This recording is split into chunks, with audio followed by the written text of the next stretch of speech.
की आमद है। मवेशी मंडियों में जानवरों की खरीदारी के साथ साथ छुरियां, चाकू, कुल्हाड़ी, बगते तेज और नए खरीदने वाले लोगों का भी कटलरी शॉप पर काफी रश बढ़ जाता है।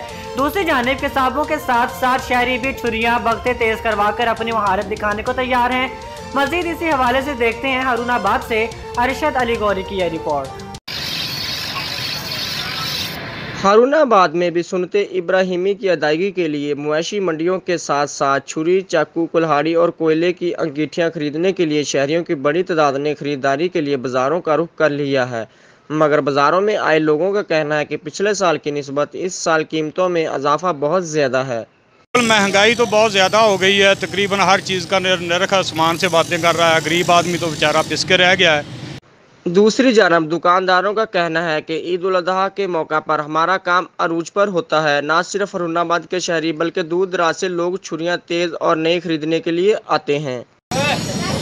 इन दिनों में हमारा काम ज़्यादा होता है। हमारी कोशिश होती है कि ज़्यादा से ज़्यादा हम कस्टमर को रिलीफ दें और ग्राहकों को हम मुतमईन कर सकें। हारूनाबाद में जानवरों की बढ़ती हुई कीमतों का रोना तो आवाम पहले ही रो रही है। रही सही कसर छुरियां तेज करने वालों ने पूरी कर दी है। कैमरामैन लाला इकबाल के साथ अरशद अली गौरी, हारूनाबाद।